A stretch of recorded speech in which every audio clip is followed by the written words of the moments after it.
Assalamualaikum warahmatullahi wabarakatuh. Perkenalkan, saya Alifia Aura Ekselena NIM 2825506 dan rekan saya Iqbal Kurnia dengan NIM 1982205 akan menjelaskan materi ke-16, yaitu interferensi cahaya, percobaan celah ganda, fenomena cincin Newton, dan interferensi pada celah tipis. Langsung saja kita masuk ke materi yang pertama, yaitu interferensi cahaya.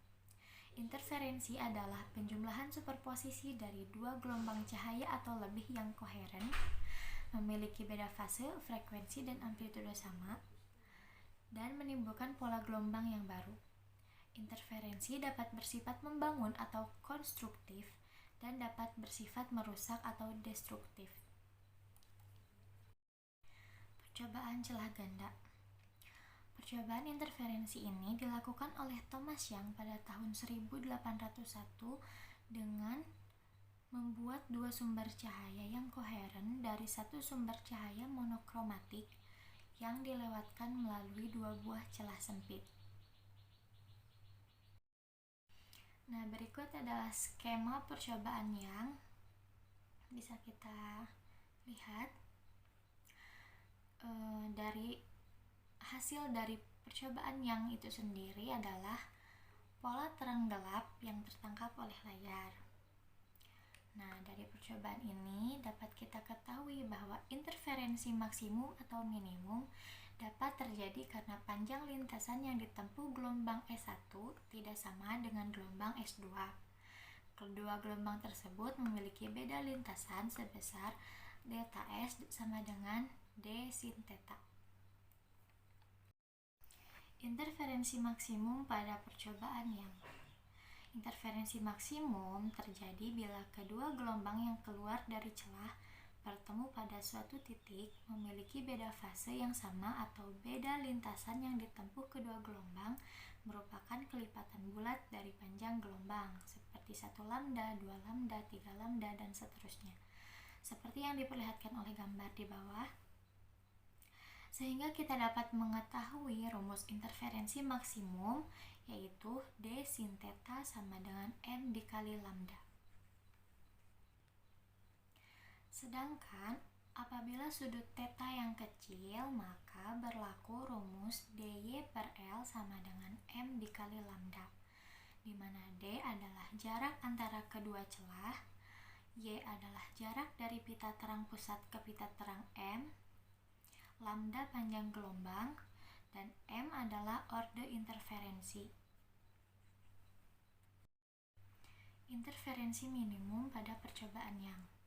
Interferensi minimum terjadi bila kedua gelombang yang keluar dari celah bertemu pada suatu titik dan memiliki beda fase yang berlawanan atau beda lintasan yang ditempuh kedua gelombang merupakan kelipatan dari setengah panjang gelombang, seperti setengah lambda, 3/2 lambda, 5/2 lambda, dan seterusnya, seperti yang diperlihatkan oleh gambar di bawah.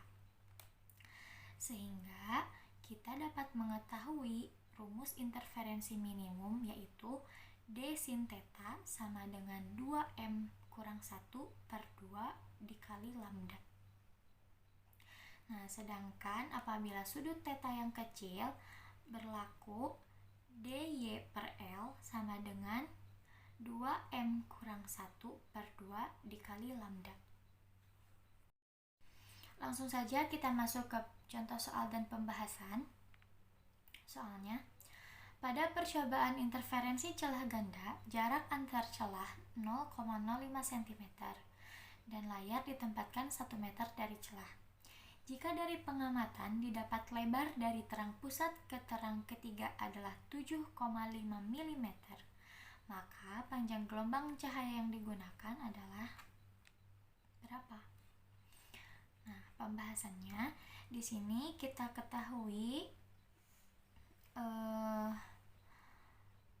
antara terang pusat ke terang ketiga berarti M tuh ya adalah 3. Maka kita masukkan ke rumus dy per L sama dengan M dikali lambda. Jadi 0,05 kali 10 pangkat -2 dikali 7,5 dikali 10 pangkat -3 per 1 sama dengan 3 lambda. Berarti lambda sama dengan 12,50 dikali 10 pangkat min 7. Maka M diketahui 1250 nanometer. Selanjutnya, materi mengenai fenomena cincin Newton. Cincin Newton merupakan pola interferensi pada selaput tipis udara yang berupa lingkaran-lingkaran garis gelap dan terang yang sepusat.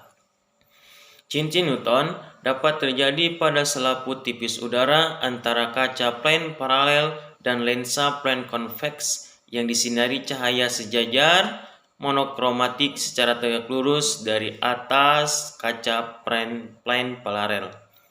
Cincin Newton ini terjadi karena interferensi cahaya yang dipantulkan oleh permukaan cembung lensa dengan sinar yang telah menembus lapisan udara, yang kemudian dipantulkan oleh permukaan bagian atas kaca plane paralel. Nah, di sini ada ilustrasi cincin Newton. Nah, di sana ada lensa cembung, kaca plane paralel. Nah, di gambar dijelaskan bahwasanya ketika cahaya datang nanti akan membuat suatu bentuk. Kalau misalkan kita lihat di sana ada yang namanya R, ada yang R besar, ada R kecil, terus ada D. Dari ilustrasi di atas, bisa kita lihat pola cincin bagian luar lebih rapat dibandingkan di bagian dalam. Dengan R adalah jari-jari kelengkungan lensa dan panjang gelombang cahaya dalam kaca adalah lambda, radius cincin terang ke N, yaitu Rn, dapat dihitung dengan rumus Nm dikali R kuadrat sama dengan M dikurangi setengah dikali lambda dikalikan dengan R. Akan tetapi banyak kasus percobaan pada cincin Newton dilakukan di udara sehingga nilai Nm sama dengan 1, sehingga persamaannya bisa dituliskan Rn sama dengan AK dari M dikurangi setengah dikalikan lambda dikalikan R, dengan M sama dengan 1, 2, 3 dan seterusnya. M adalah nomor urut cincin terang. Sedangkan radius cincin gelap ke N yaitu Rn dapat dihitung dengan rumus Nm dikalikan R kuadrat sama dengan M dikalikan lambda dikalikan R. Akan tetapi banyak kasus percobaan pada cincin Newton dilakukan di udara sehingga nilai Nm sama dengan 1, sehingga persamaannya bisa ditulis Rn sama dengan AK dari M dikalikan lambda dan R. Contoh soal. Pada cincin Newton, jari-jari gelap pertama 1 mm. 1 mm jari-jari lensa plane konveks 4 m, maka panjang gelombang cahaya yang digunakan adalah A 500 Armstrong, B 4500 Armstrong, C 5000 Armstrong, D 55.000 Armstrong, E 2500 Armstrong. Nah, kita lihat di soal bahwasanya diketahui R sama dengan 1 mm. Artinya 0,001 meter. Nah, di sana disediakan pula N-nya itu adalah indeks bias udara sama dengan 1. R sama dengan 4 M karena jari lensa plane konveksnya itu adalah 4. Nah, di sini gelap ke 1 sama dengan M sama dengan 1. Maka yang ditanyakan berapa panjang gelombang atau berapa lambdanya. Nah, kalau dilihat pada soal tidak ada keterangan panjang gelombang yang dinyatakan adalah panjang gelombang pada medium kaca atau di udara. Nah, jadi kita anggap panjang gelombang pada kaca. Maka jawabannya N dikalikan dengan R kuadrat sama dengan M dikalikan lambda dikalikan dengan R. Nah, kita tahu N itu adalah 1, R kuadrat itu adalah 0,001 dikuadratkan sama dengan 1 dikalikan lambda dikalikan dengan 4. Maka hasilnya lambda sama dengan 2500 Armstrong. Selanjutnya, materi mengenai interferensi pada selaput tipis. Adanya warna-warna pelangi yang terjadi pada gelembung air sabun atau adanya lapisan minyak di permukaan air jika terkena cahaya matahari menunjukkan adanya interferensi cahaya matahari pada selaput tipis air sabun atau selaput tipis minyak di atas permukaan air. Selanjutnya, skema interferensi pada selaput. Nah, kalau dilihat pada gambar, di sana ada kedalaman daripada kaca CD. Nah, di sana ada D, itu adalah ketebalan. Nah, ketika sinar datang, maka yang pertama kali itu adalah dipantulkan. Nah, selanjutnya ketika sinar datang, maka sinar akan dibiaskan terlebih dahulu, lalu dipantulkan dan dibiaskan. Nah, ketika kita melihat suatu kaca CD terkena sinar matahari, maka mata kita akan melihat bukan hanya satu warna, melainkan banyak warna. Itu disebabkan karena sinar datang itu ada yang langsung dipantulkan, ada yang dibiaskan, dipantulkan dan dibiaskan kembali. Nah, di titik P akan terjadi interferensi maksimum atau garis terang. Nah, ini yang akan menentukan terang dan tidaknya pada penglihatan kita.